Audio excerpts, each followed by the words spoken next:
maybe the first place is to stop worshiping and praying at the altar of perpetual growth and ascension. We are obsessed. We're obsessed. We're addicted. We're fixated on and sort of reliant on this need to be special. And we are obsessed with this need to grow. And it denies us the experience of a kind of falling apart.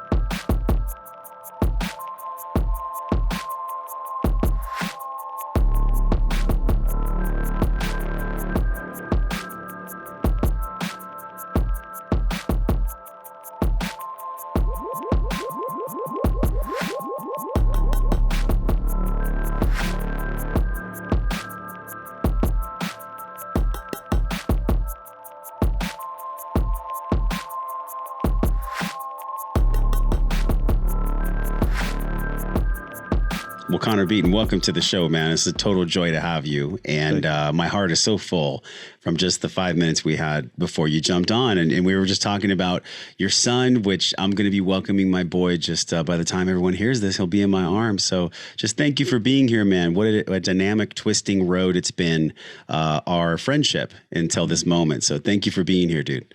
Thanks, man. Thank you so much for having me.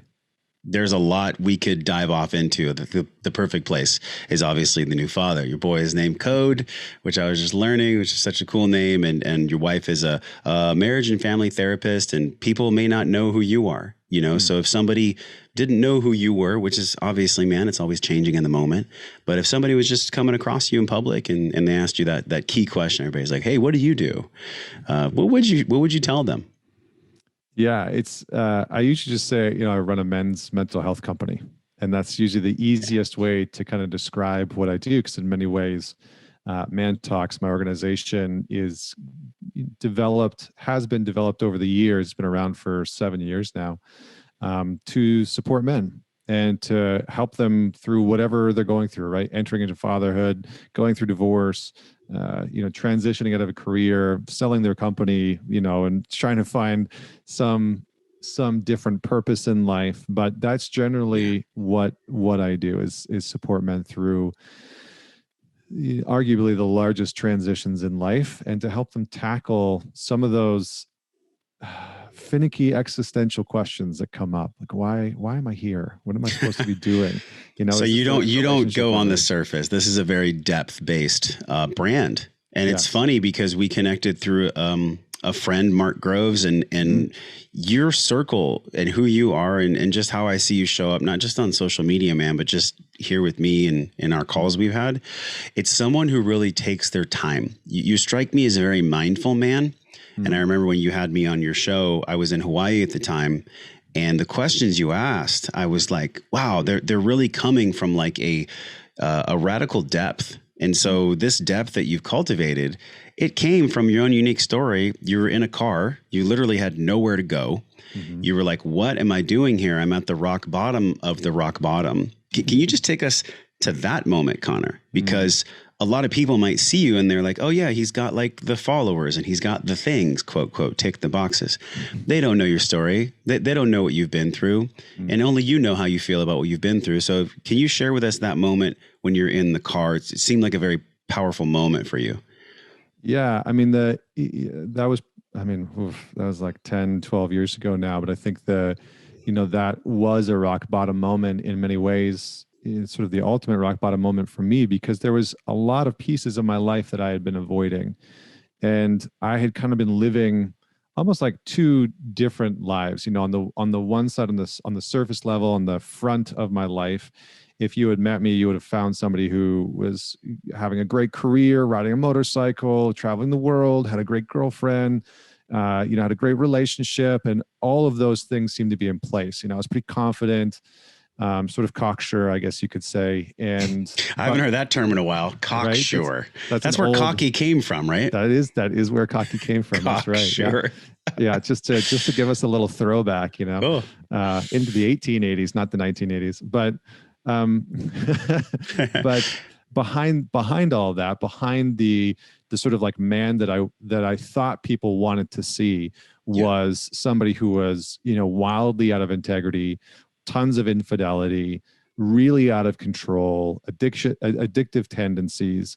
And I had hid all of those parts of myself and my life from the people that I really loved and cared about. And so how I ended up in the backseat of that car was that it all sort of came crashing down. You know, it came crumbling down around me. My girlfriend at the time found out about infidelities, my career. I was starting to question, and I wasn't really happy, and so that was starting to seep in, and everything started to the mask and the illusion of who I had built started to fall apart. And what I was left with was the question of how do I even move forward from here? And so I was holding on to this like one last hope that I could, you know, just fricking word salad my way out of it like I had every other time. You know, I was so good at talking my way out of precarious situations and lying to people and manipulating and coercing.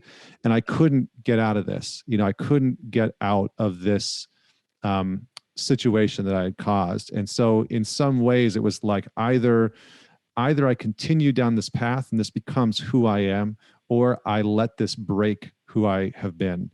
And I start to rebuild anew. And I chose that path because what I realized, and I didn't have the terminology for it at the time, but what I realized was that this hidden part of me, this shadow, as we're going to talk about probably going forward, this shadow of me was not only destructive, but it was this sort of amalgamation of the the parts of me that I thought were inferior, but also the parts of me that I needed to understand and integrate and work with in order to have a deeper sense of meaning, in order to have a more complete and robust quality of fulfillment in my life. You know, the way that my life looks today, having addressed some of those parts, having integrated some of those pains and insecurities and inferior aspects, is wildly different. And and how do I say this without maybe coming across as like an ass? It's like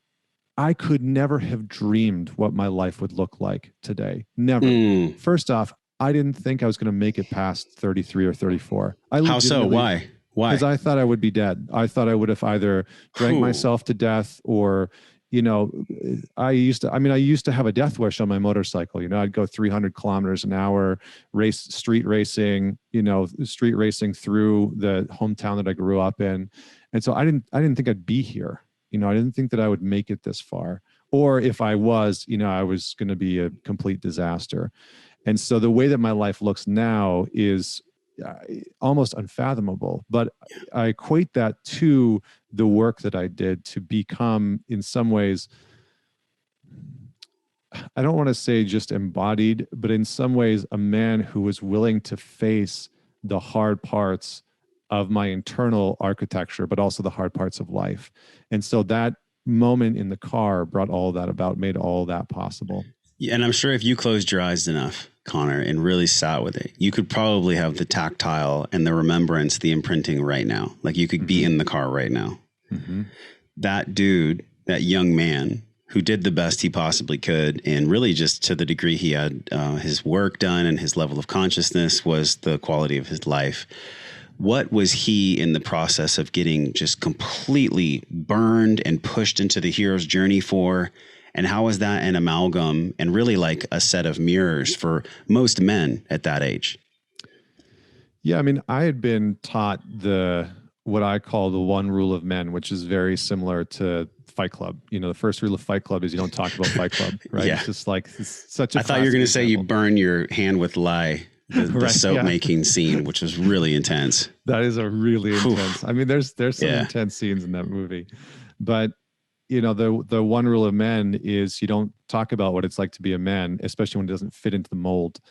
And for me, you know, I grew up in northern Alberta, which is like the Texas of Canada. There's lots of trucks, there's lots of country music, there's lots of oil money, there's you know, there's lots of cowboys, and it's a kind of a hard environment, right? It's like -20 half of the year, and I was sort of taught that you as a man, I've taught that one-dimensional version of masculinity, that you don't talk about what it's like to be sad, to be a failure, to feel insecure. You don't do that shit, right? That's, can I swear on your show? Is Of that course. like, don't, I'm like, I mean, we're humans, right? So we swear. That's what we do.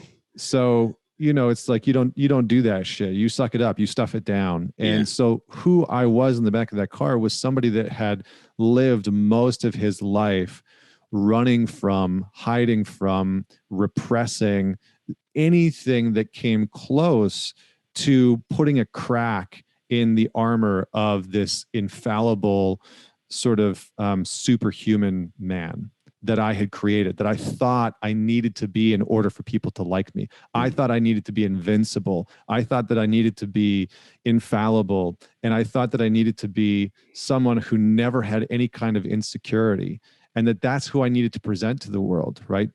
People like confident men. So that's what I did.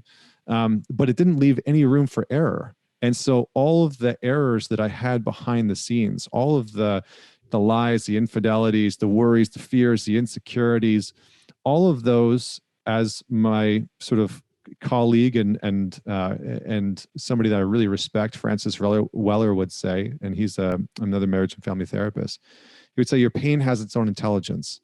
And so I had become someone who ignored the intelligence of my own pain. And that in itself is probably, arguably, one of the most detrimental experiences that most men are facing in our culture today.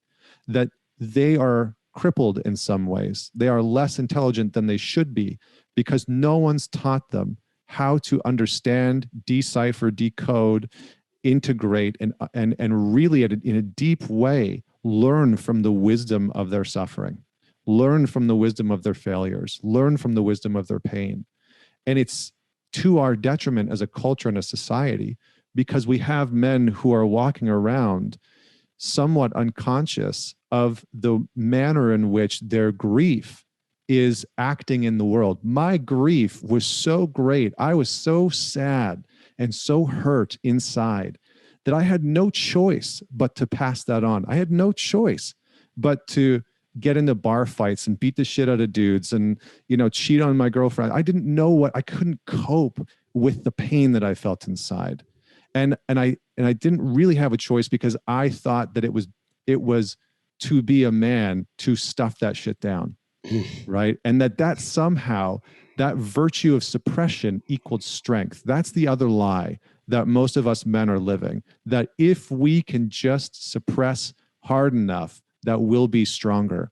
And I realized through, you know, the rock bottom moment that neither of those things were true, that my reality of what it meant to be a man suddenly got to expand in a really beautiful, powerful way, where suddenly there was permission for me to grieve, you know, my childhood and my shames. The pain has its own wisdom. Like, let that sit for a moment. I mean, the potency of that, it's almost like you know, that taste of aspirin in your mouth when you take medicine. That's kind of what I got from what you said. Your pain has a powerful sacred wisdom inside of it that I just experienced something very similar. And we're going to go right back to you in the car. But I had a moment when I was on the mountain at this 10-day vision quest, 4 days, just water, nothing else. Water, a tarp, and a tent, Connor. Wow. What came through for me there was my body, your body, what you shared with us is always trying to communicate to us at all times. Mm-hmm. But we, like you said, have been taught as a society, especially as men, suck it up, pussy. Put some dirt on it. Get back out there. Don't be a little bitch. Things like this. All that does is it sedates us. It sedates that part of our heart that is actually here to live, is actually here to express itself. So, wow. And on top of that, if you were to just dovetail that in the moment for you in the car, what was it about that moment that was different? I'm sure you had many moments that led to that. There was something different about that moment that allowed you to actually turn to your pain teacher and go, what are you here to teach me? Yeah, well, I mean, I guess sort of two things. One was I had become very viscerally aware of what my pain had done to the people that I loved because I witnessed it.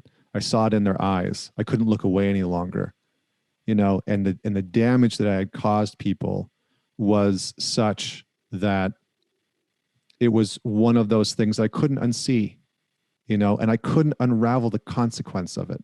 And that's the problem. You see, I had become so gifted at getting out of realizing the impact of the pain that I was dishing out to people. I had become numb to it. I'd become blind to it. But in that moment, I viscerally saw the pain that I had caused the woman that I was dating when she found out that I had been unfaithful. And it wasn't something that I could undo.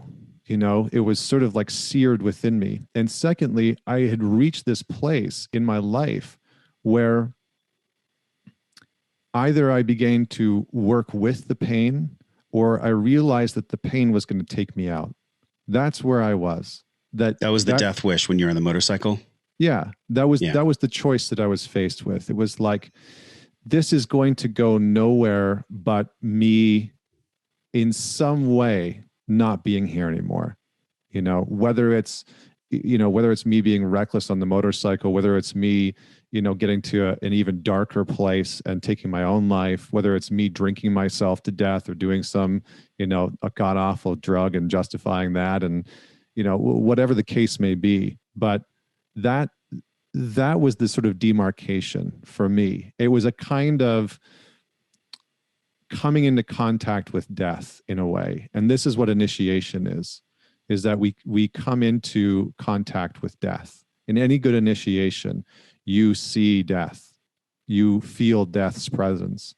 You understand that mortality is real, that while you are living right now, while you and I are living and having this conversation, we are simultaneously dying. Mm-hmm. And it's the ignorance of that death, of that mortality, that I had been running from in some way. I was sort of playing this game of chicken with God or the universe or death itself, being like, come get me. It's all God, Connor. The whole thing's God. So yeah, right? I hear you. Yeah. Yeah. So I think, that was really it. Wow. I found myself in that place in the back of the car where it's like, either I change or I die, either I shift, or this is it. Like, I cannot keep living like this. I can't keep hurting people like this. I can't keep hurting myself like this. And that was sort of it. So maybe I'll just pause there.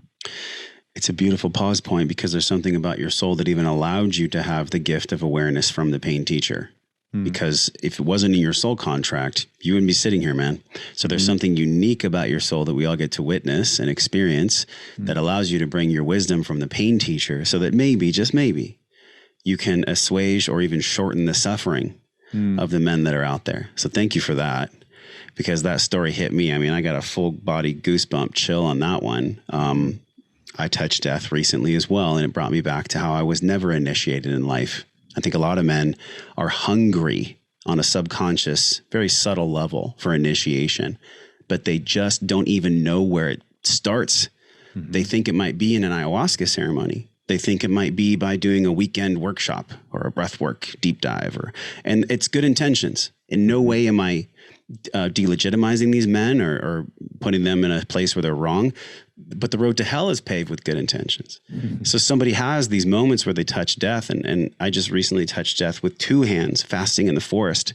I mean, the realm is thin out there between life and death. It's insane.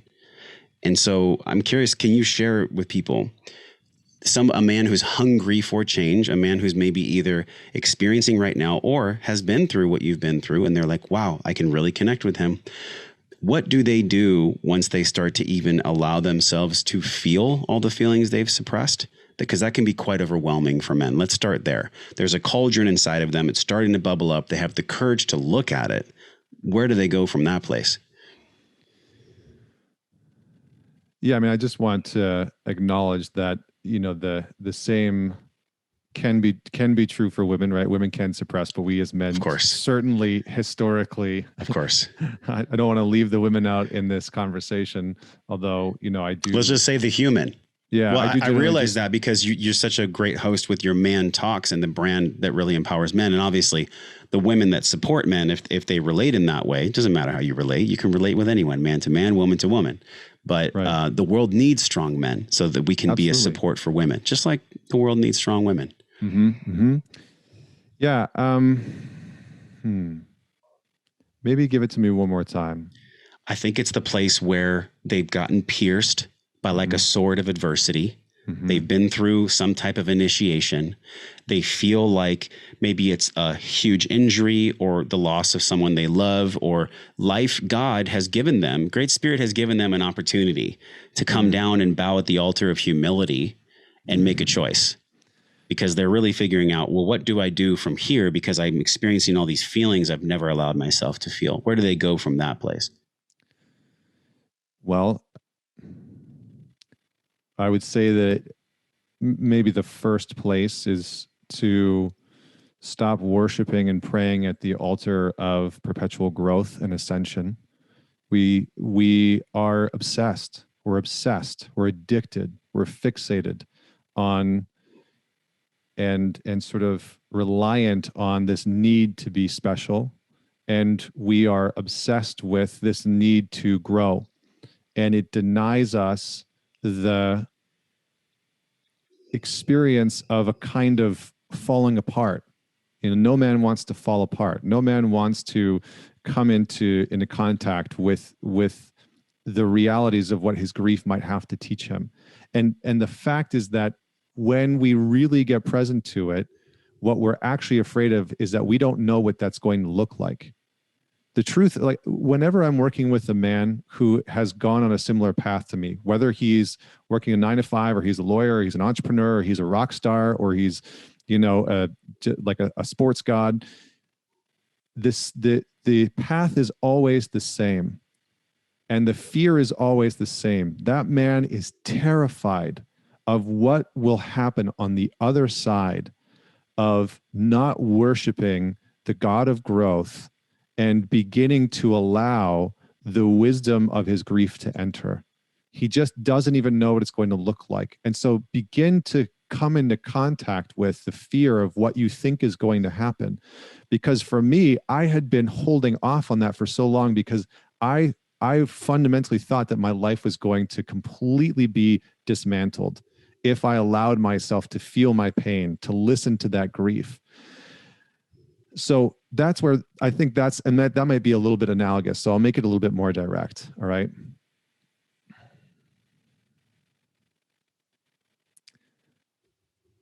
Let go of your need to find any kind of golden gun or silver bullet.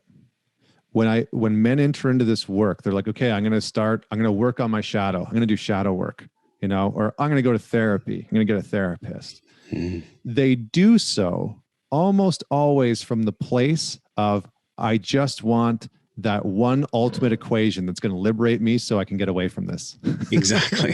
Give me the thing as fast as I can so I can get done and get back to work. This is a very masculine. Right. I've been there. It's like, let's make this as pragmatic. Yes. And it's like, you know, you're entering into territory that might not work like that. Consider that. Consider that what got you into the dysfunction that you have been in may not be the path that is going to get you out of it.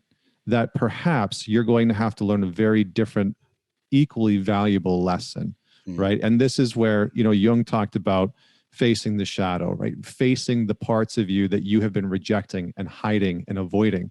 So start there. What have you been rejecting about yourself? What have you been avoiding? What have you been denying about yourself? What have you been lying about in your life?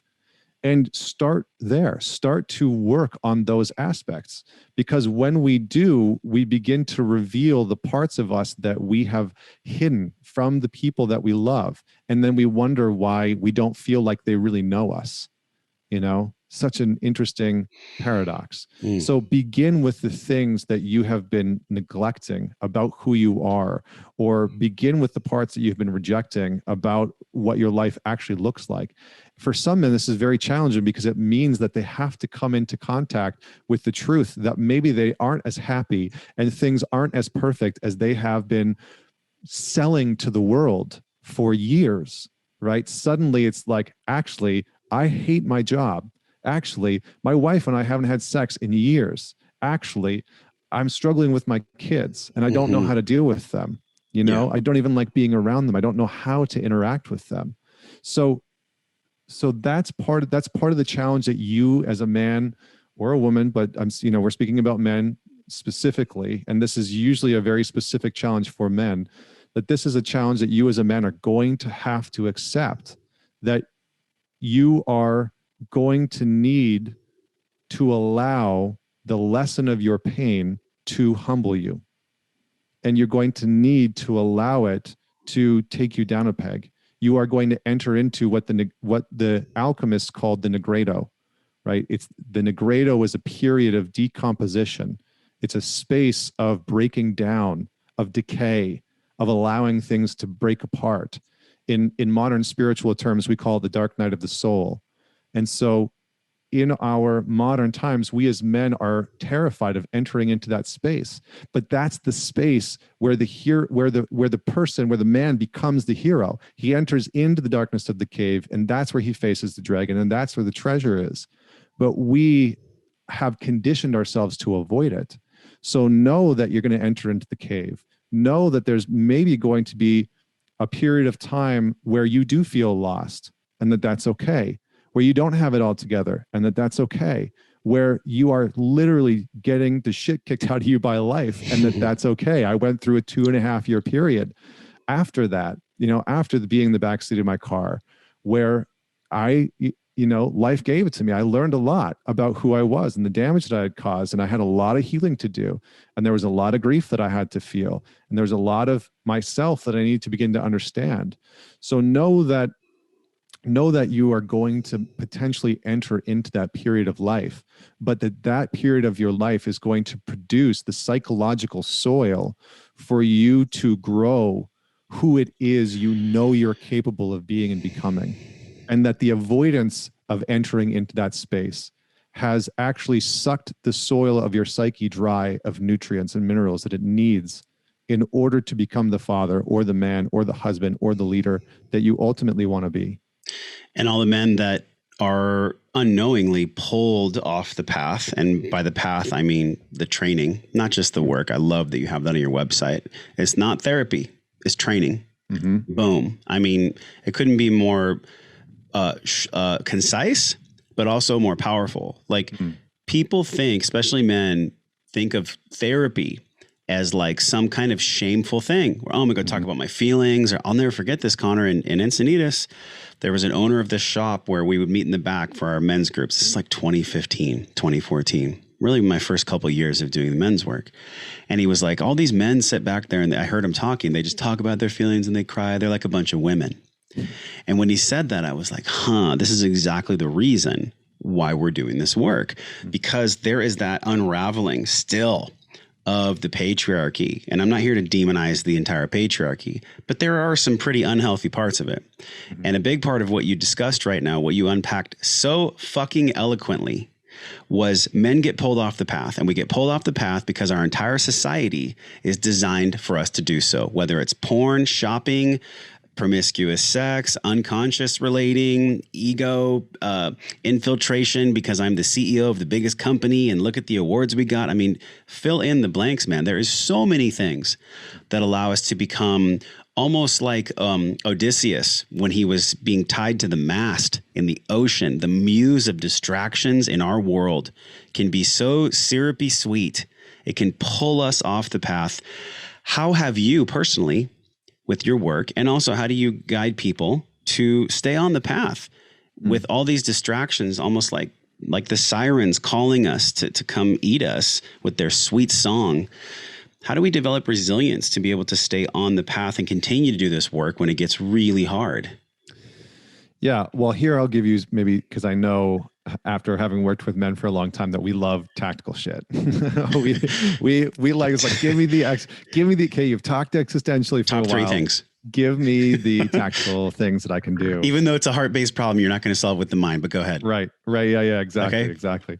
I mean, yeah. So number one, I would say the key to understanding your shadow and what's hidden in it, the key to some of these pieces and staying on the path is being able to understand your reactivity.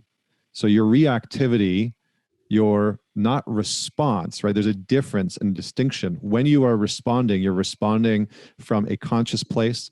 Your nervous system is still grounded and in homeostasis, and you are able to communicate from a place that is not attack oriented.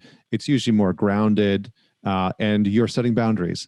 Reactivity is an unconscious form of communication. You are reacting to an external stimulus. You are reacting to what the person has given you. And so one of the greatest things that we as men can begin to cultivate is to notice where we are reacting. You know, when your partner says something and you just say something passive aggressive back and cut her down, or you know, your boss says something and you sort of like lip off back, or whatever the case may be, right? You react to what they're saying. Or a parent, right? Your dad or your mom says something and you get angry and aggressive back with them. So your reactivity is a neon sign that's pointing to your shadow. It's pointing to the moments in your daily life, hour to hour, minute to minute, where you go unconscious, where you're not there, where your shadow is in the driver's seat. And these are very important pieces, because you can begin to see what's actually making me reactive. Why did I get reactive there? Oh, it's because I felt insecure. And rather than owning that, rather than navigating that internally, I just decided to cut that person down, or I decided to shut down entirely, or I decided to yell at them. And so I didn't have to feel the way that I was feeling. So first, keep a sort of like journal of your reactivities, of when you get reactive, what you were reactive to. And a really good prompt for that is the story I was telling myself in that moment was. What's the narrative that you are holding about this situation? And usually the narrative is about you, right? When my wife said X, the story I told myself was that she didn't love me. Or when my dad said Y, the story I told myself was that he didn't want to spend time with me, or he didn't like me, or whatever the case may be. Yeah. So that's number one, is reactivity. Maybe I'll just pause there because I have a few more, but I feel like you got. I love this podcast. I love talking with you. And I just want to reflect. It's been about maybe a year and a half since I was on your show. And your level of understanding of these incredibly complex, multifaceted issues that men face, your ability to articulate that is profound. So I just want to acknowledge that in you. Thank you. The year and a half ago that we talked. Wow. And so there's so much there, because we know that shame, and we know that these emotions that are the lowest vibration, and I don't care if you want to quantify it by the Hawkins scale or not, the emotions of shame and fear and apathy and guilt and hatred and resentment, all of these things are part of life. They're God. Otherwise, they wouldn't be here. So we're all being forced to look in the mirror of self and figure out, okay, well, how can I be honest about the way I'm showing up in this conversation with you, in this podcast, with my lady, with my son, with my community, with my own audience? And so to the degree that we're being honest, isn't this truly, man? Isn't this truly about being honest? And isn't that what consciousness and the conscious path really is being honest, and not just a subjective truth, but the objective one that sees all things. Yeah. Yeah. Well said. Well said. Well, I'll drop maybe one or two more tactical things here, and then we can carry. But I just wanted to say one last thing about the previous part, is that when you're reactive, you are also upregulating within your nervous system. And so in a very simple way, your autonomic nervous system has two parts. It has your central nervous system and your parasympathetic nervous system. And your parasympathetic nervous system is responsible for the calm aspect of your nervous system. It's the sort of brake pedal that allows you to slow down, that allows you to regulate within your body. And so when you are responding to when you are responding, you're responding from that parasympathetic nervous system. However, when you're responding from the sympathetic nervous system, sorry, I got that wrong before, the sympathetic nervous system is responsible for your upregulation. So when you're experiencing anxiety, when you're experiencing fear, when you're experiencing anger, aggression, you have upregulated your nervous system. So you're releasing cortisol, stress hormones, et cetera, et cetera, et cetera. And so there's a cascade effect. So by understanding where you are reactive, you are understanding where your nervous system is moving into a fight, flight, or freeze response. And this is arguably one of the most important things that we can do as men, right? Maybe people hear the embodied man term. Well, to be embodied is to literally understand what's happening in your body. And to understand what's happening in your body, you need to understand what's happening in your nervous system. And how you do that is by understanding how you are either responding or reacting. When you're reacting, your nervous system's hijacked. Your limbic system is hijacked. You are not responding from a place that you're probably going to look back on and think, I handled that really well. You're probably going to look back on it and think, shit, that didn't go so good. Yeah, I fight or I flee. But the big one you said that most people forget is I freeze. And this is where in your work you talk about the capital T, the lowercase t trauma. Yes. When men specifically have had sexual trauma or maybe physical abuse or maybe a mother with bipolar or who was borderline, it can be so overwhelming to the nervous system at such a young age, and especially before age 7, where the hemispheres are still getting connected. I mean, the neural pathways are being laid down. So if 0 through 7, a child experiences capital T trauma like that, it can wire the nervous system for life to be frozen during conflict or to be aggressive and go to war during conflict. How do you see that playing out, both in your personal coaching, but also your groups? How do you see that playing out with men specifically? Yeah, there's a fourth one that my wife introduced me to, which is an interesting one, and I'm going to bring this in, which is fawn, which is that we move into a response of appeasing the other person. So oftentimes when men have experienced, especially what I've seen, sexual trauma, men that have been abused physically, sexually, intellectually, emotionally by other men, especially, they can move into a fawn response. And so what I see is that a lot of men that have been sexually abused. F-A-W-N, fawn. F-A-W-N. Yeah. So it's like when conflict arises, they'll freeze and their whole body will tense up. They won't really know what to do. They won't know how to respond. They'll kind of just shut down, like the computer will shut down. Yeah. Or they'll move into a space of like, yes, honey, whatever you want. Right? Because they just want to acquiesce because they've been so programmed and conditioned to just say it's easier, it's safer for me to give you what you need and what you want so that I don't have to deal with the consequences, because in the past that meant danger. That meant, getting punched in the face or yelled at or sexually abused or whatever it is. This is why I've always been honestly triggered and less now than ever before.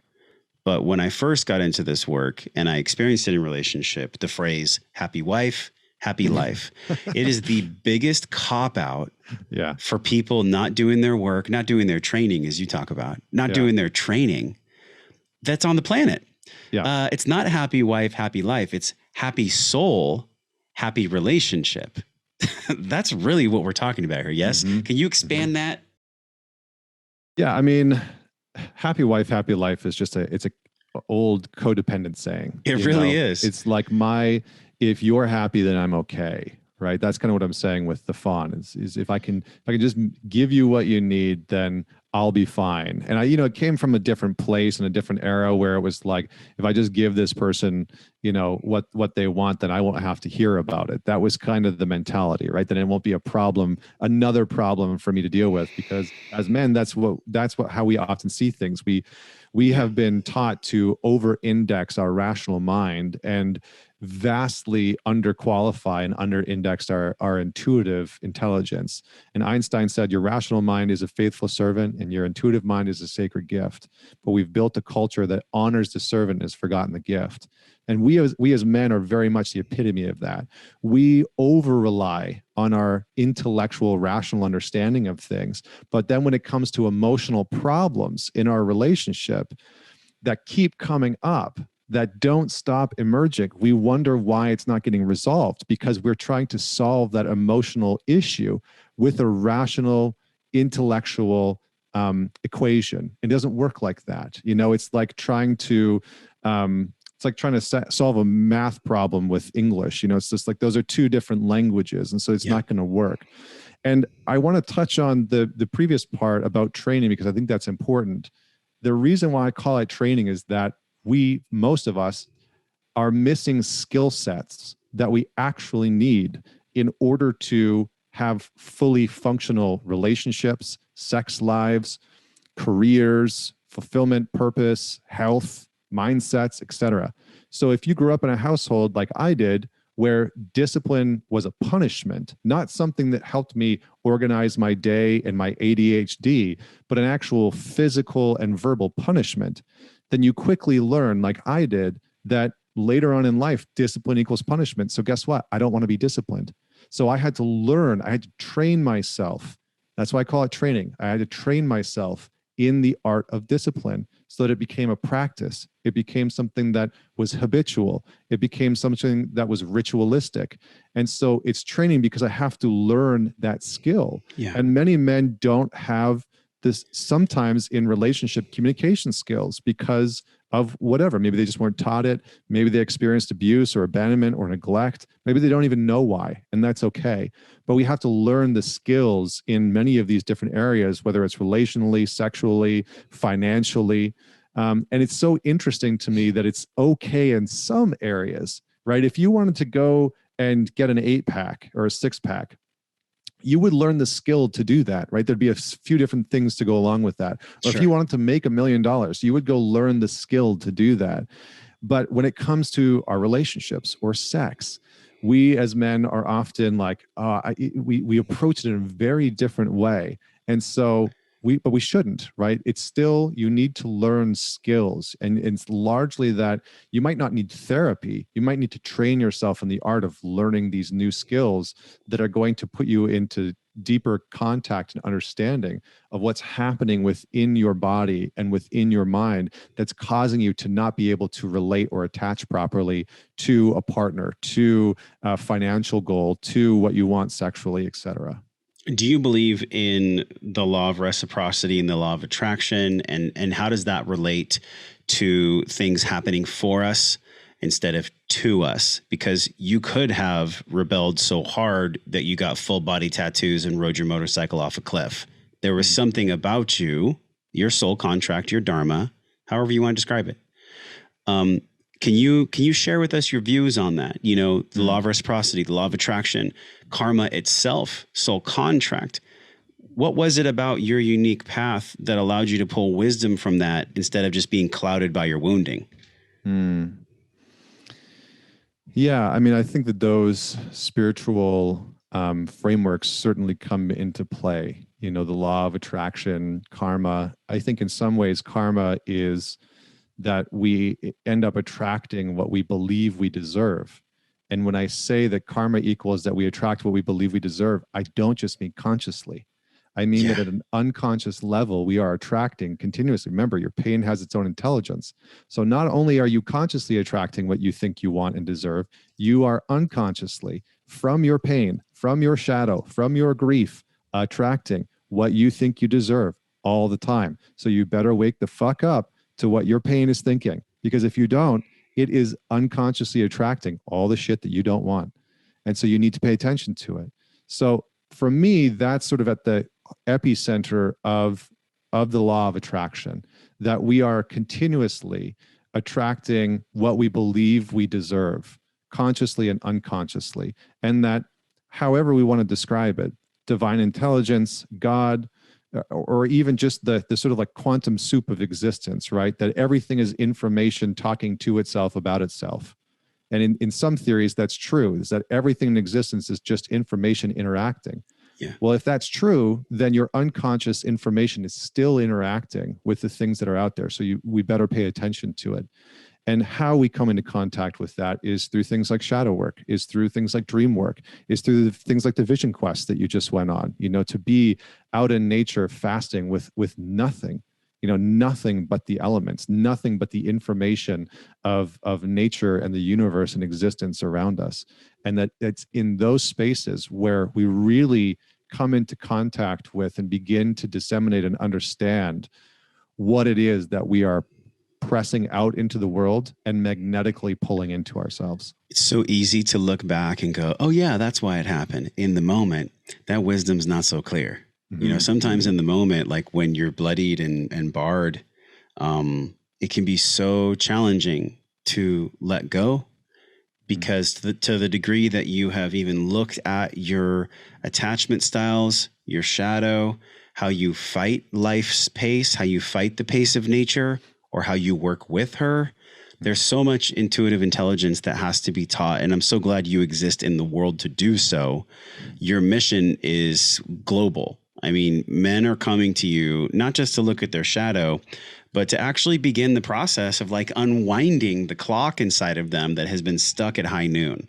Mm-hmm. So when they come to you and they begin the shadow work, what does that even look like? Because you could start that. It's a very gentle process that's needed. If you do shadow work and you're too rough, you could potentially turn a man off from doing shadow work for the rest of his life. So give us the truth and the myths about how to properly begin shadow work. Yeah. Again, the shadow work is not the sort of like golden gun, right? It's a step in the process. It's pretty powerful, though. Yeah, it's very, very powerful.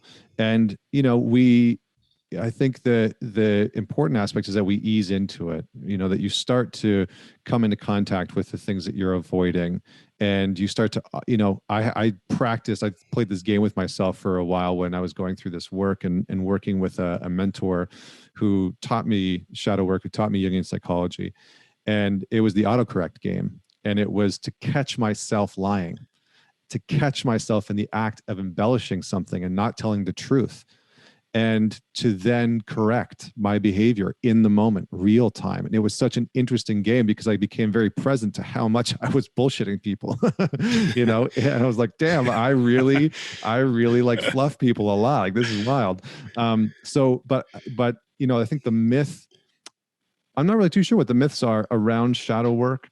The reason I ask you that, I'm sorry to interrupt you. The reason I asked you that is because when people say the word shadow work, personally, I think it's abused. I operate in the same worlds that you do at times: spirituality, self-development, self-growth.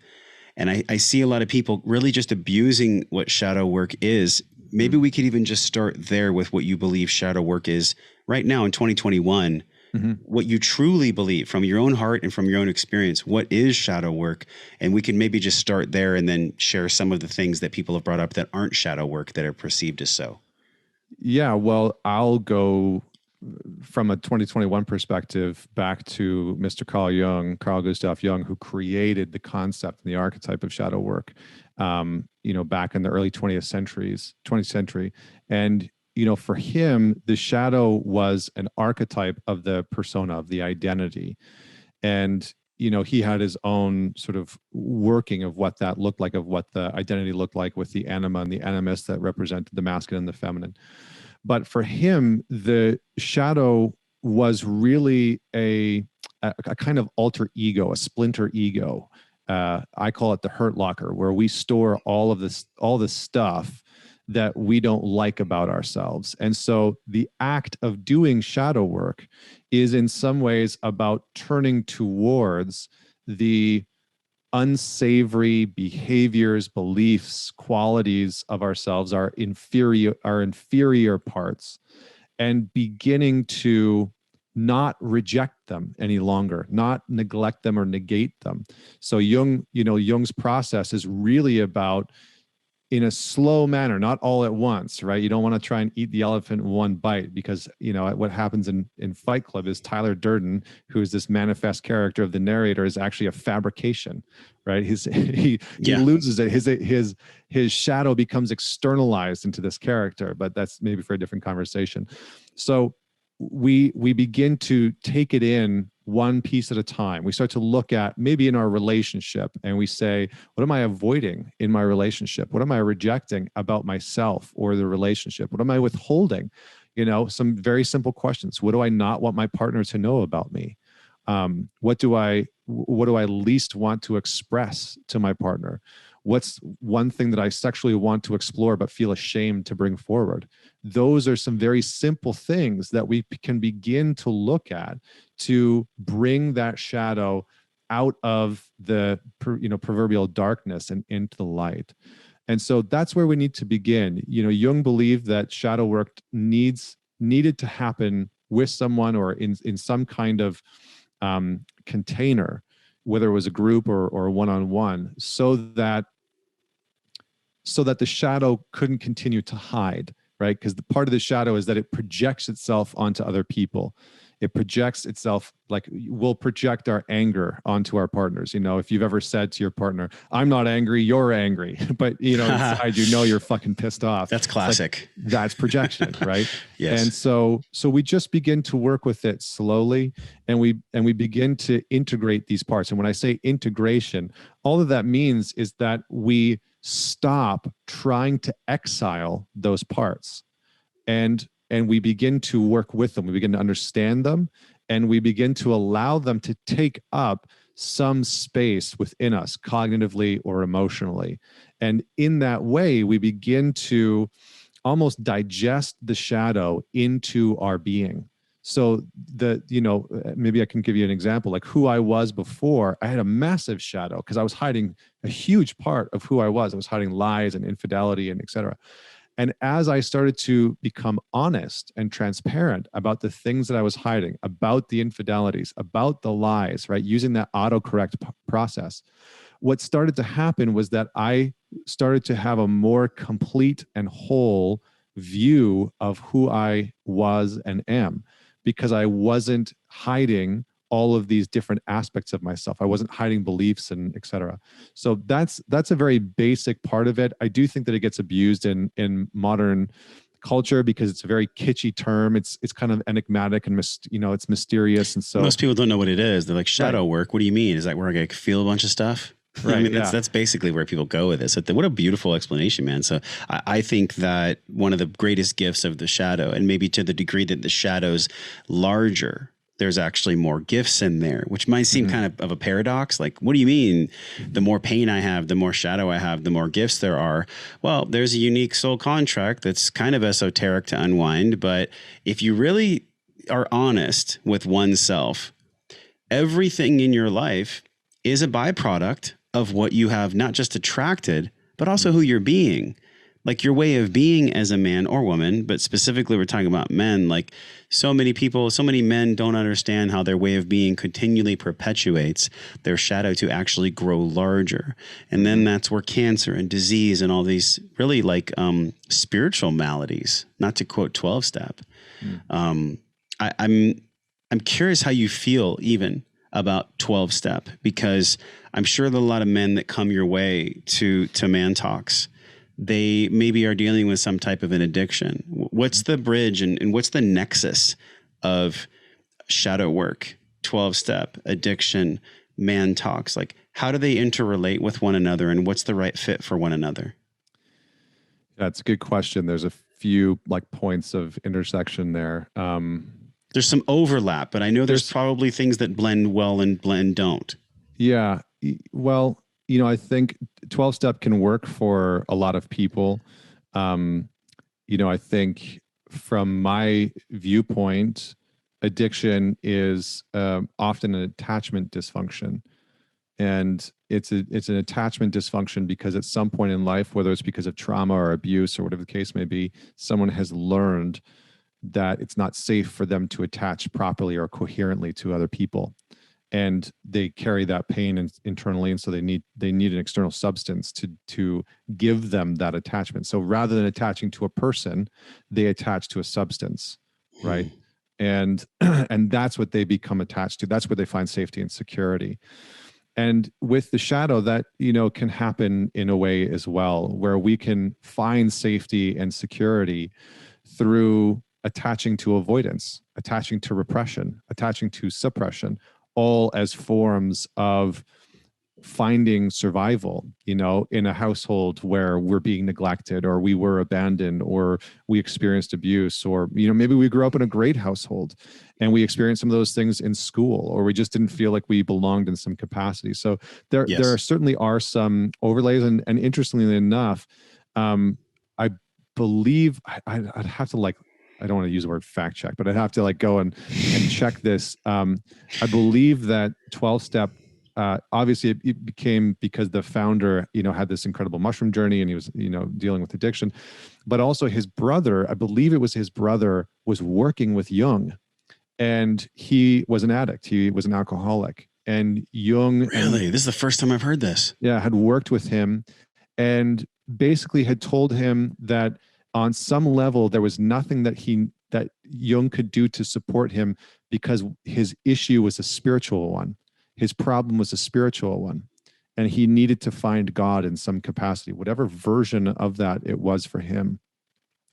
And it sent him on that part of that quest. And so I'm pretty sure it was his brother. I'm gonna have to like go look that up, so that next time I talk about this in the podcast, I'm like 1,000% sure. Oh my God, dude. But someone please drop that in the comments. If you're watching this on YouTube or wherever you're watching this, like please post that down below. Cause my mind, and actually when you were saying that, my whole body lit up. I'm like, even more evidence that you cannot heal using the mind for an emotional and spiritual construct. You can't do it. Like you talked about earlier, English to Spanish, or your analogy, you just can't. You just can't. So I want to honor and respect your wisdom that you are able to give people sound bites and digestible action items, because that's important. We live in the 3D. We're not always in 4 and 5. But please, I digress. Like continue at this nexus point of the addiction and man talks and who it's for and who it's not for. Yeah, well, within the context of Man Talks, like we developed a few programs. I developed a shadow work program, and we have weekends, and there's some groups, and there's a space called the Alliance, where really it's a place for men to come in and repair those attachments, to work on their shadow, to understand how they're sabotaging in the relationship, to understand how their insecurities are maybe sabotaging their career. And it's a place for them to repair and have non-competitive relationships with other men. Because for most of us, we've grown up having very competitive relationships with other men. And because of that, we hide aspects of ourselves. Because when you're competing with somebody, it's just natural that you hide your weaknesses, right? You hide your vulnerabilities. And so it's a group. There's hundreds and hundreds of men from around the world. You get your own team. We have monthly challenges. There's a monthly book club. I bring in a monthly resource from, sex therapists to quantum physicists, and just like cool people to come in and talk. And it's a space for men to have challenge-based relationships, where you can show up and be challenged by another man, and they can call you forward, but it's always from a place of here's who you have told me you want to be, and I'm just helping to hold you firmly and assertively but lovingly to that man, to that father, to that husband and leader that you've said you want to be. So that's what the Alliance is all about, and it might be a good thing for guys to check out. Well, the site is mantalks.com/training. And if you scroll down to the shadow work program specifically, Connor, you're super generous, man. You guys just enter code Wellness Force. You get a discount on the program. So I want to pivot a little bit before we say goodbye, because there's some ground I wanted to cover with you. And it was specifically about this fathering aspect, not just of code, but of your business, Man Talks, and of your being a father in your community. The word fathering, for whatever reason, I feel that there's a wounding around the masculine right now that runs very, very deep. I know I feel it myself a lot when I hear the terms toxic masculinity and the shaming of men, and men need to suck it up and really pay attention to what the women need. And I find it utterly fascinating how I just had a altercation with a free birthing movement. And I'm not going to name them here because I'm not here to slander, but I had an altercation with the founder of a free birthing movement. And she literally on a call to me said, the time for men to lead is over, and we need a matriarchy in the world again. We need to have women rule the world. And I said, isn't that what men are doing that you're upset about? Can we put down the weapons? Can we lead in this world together?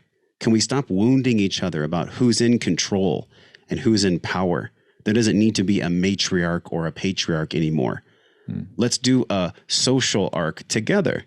Let's do a humanity arc together, so that we can actually lead this from a place of wholeness and completeness and not wounding. So how do you see that dialogue in your groups, dealing with the really the dark parts of the shadow of the masculine that are coming up now to be healed?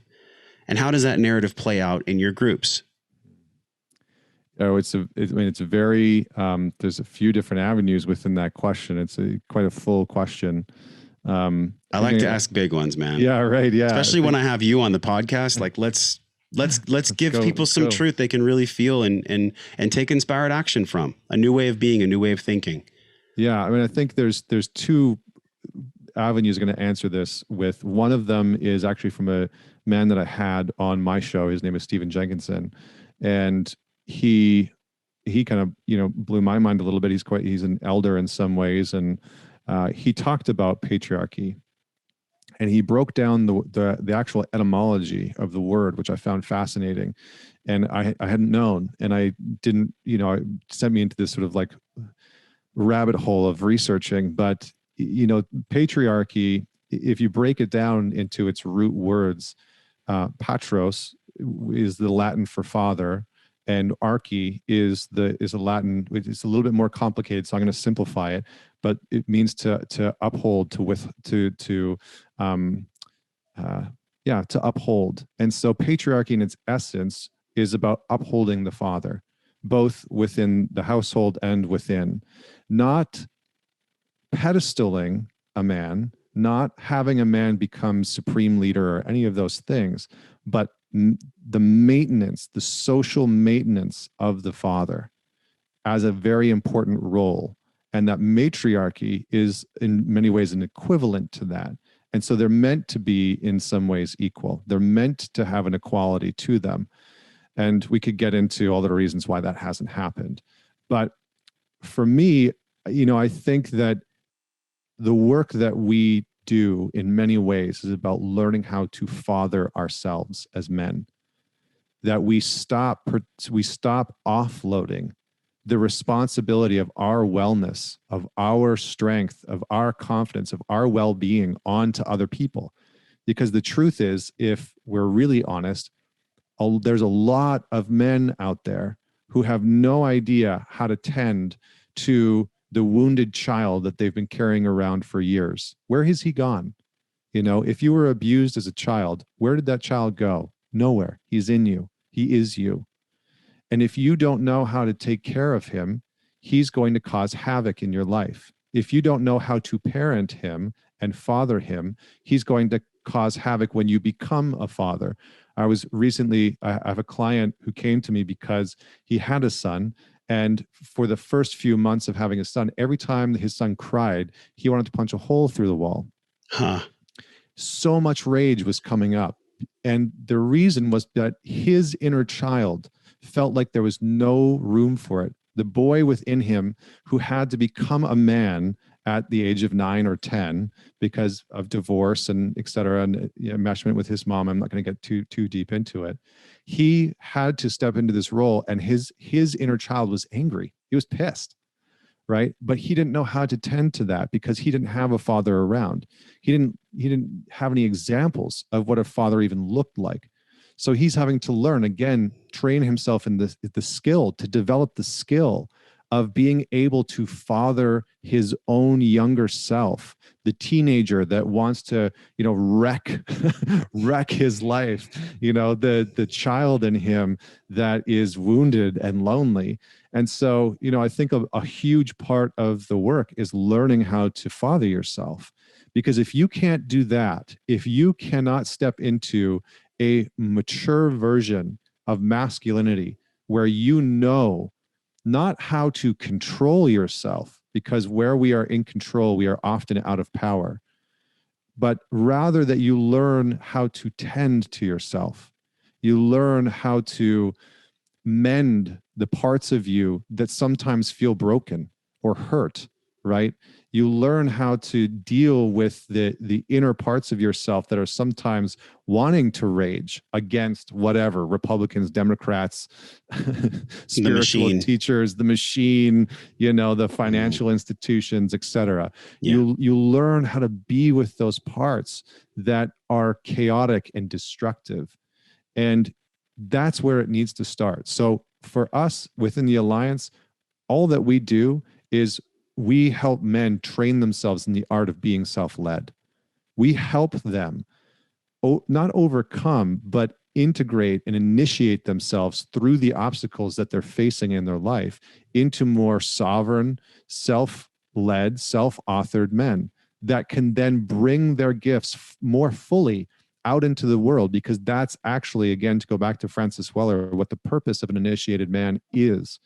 Not that he reaches some pinnacle of self-help and personal development, but rather that he becomes more capable, more fully capable of entering into his community and into his society and being functional for them and being of contribution to his children and the children of his friends and just people in general. And so that's really what we're up to, if I could summarize. It's a beautiful summary that really is where there's no more war. Because we have to stop the war of the sexes, the war of the Democrat, Republican. So many wars are really just arbiters of control. And I feel like the more that we perpetuate, my intention with bringing up what I was sharing was to address the elephant in the room. And that is that there is no war of the sexes anymore. People think that men versus women and men and women are different. Yes, we have our core differences that deserve honor and respect. And we also have our unique core similarities. So for you as a man, as a leader with this movement, with the Alliance and with the shadow work and everything else, if you were to reflect back and just look back on a timeline of 10 years, 15 years, 20 years, what are you most grateful for that you were able to see within your own shadow that allowed you to be the man and the father you are for Code? Well, I mean, first, I'm always grateful simply to just be here. the fact that I get to breathe. We're in a body, man. We're still living. We're still alive, you guys. Come on, be grateful. I'm in this little, this wonderful 6'1" meat sack, and I get to walk around and be with my boy and breathe the air and hike, and that's wonderful. Yeah. But I think what I'm really grateful for is the capacity for two things. One, to face the truly hard aspects of my life, really hard, to be able to look back at my childhood and look at the unsavory aspects where there was abuse, to look at the addict in me, and to face the really hard parts of my own life is a gift. And the second part is the willingness in some ways and the courage in other ways to allow change to change me and to surrender to change, which is a radically hard thing to do, because most of us spend days, weeks, months, years, and lifetimes bucking against the wisdom of change when it knocks on our door. And so I'm very grateful for that, because if I had not embraced change when it began to show up in my life, I actually have no idea where I would be now. I've gotten so many amazing things from you today. And this is why I love podcasting from my teeth to my toes. Dude, I love what we do. I love it so much, because our ability to connect as men, as human beings, in a way that, let's be real, maybe we wouldn't connect like this in person. Well, maybe we would, maybe we wouldn't. But it wouldn't be this special and it wouldn't be this timely, because one of the biggest things I got from you was, if the wisdom of the heart is what the world needs, then we have to listen to the intelligence of our own pain, because the intelligence of our own pain is what gives us, in your words, that real wisdom that the heart can speak from. And I think I've been my most intelligent when my heart has been broken. That's what's made me the most intelligent in my whole life, is when my heart has been absolutely crushed and everything has fallen down, and work and women and money and everything is just like crashed to the floor. From that space, something new can emerge. Something can die so something can live. So we're always in this cycle of death and rebirth. Connor, you just, homage to your passing of your pet that left the world, and right around the same time Code came into the world. We're honoring this cycle of birth and death, and my son's about to be born. And so in this cycle, in the middle of this cycle, there's wellness, where we are meant to live well. We are meant to have well-being here, man. So how do you describe this? How do you define wellness? What is Connor's definition of wellness? Well, my definition admittedly comes from a mentor of mine, Dewey Freeman, who is the founder of the Gestalt Institute of the Rockies. And he says that health or wellness, because I think they're sort of interchangeable, is our capacity to choose. And I believe that that's true, that in many ways we are barricaded and blocked off from our conscious ability to choose often because our pain is choosing for us, because our unconscious stories and unconscious patterns and unconscious beliefs and our inferiorities and our insecurities are choosing for us. And so health is our ability to choose.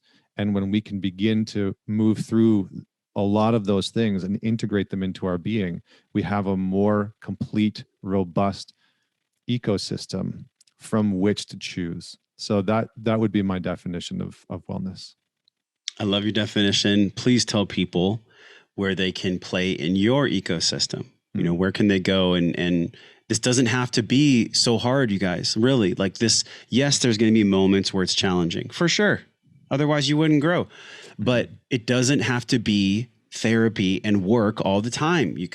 This can be training. So where do they go to begin this, and how can they play with you and interact with you online? Yeah, probably the easiest way is just through the website, mantalks.com, or you could go to connorbeaton.com. And then, I'm very active both on Instagram at mantalks or on my podcast, which is just the Mantalks podcast. Those are probably the best ways to come find me and hit me up and let me know if you have any questions after today's conversation. I'm sure we will. So Connor, thank you from my heart to yours, man, and for my entire community across the world for coming on Wellness Force. Really appreciate your work, man. So hands together, deep bow, and also a smile for just the challenges that we experience in this world, the challenges of fatherhood, and the beauty and the art form of podcasting. So thank you for coming on the show. Thank you.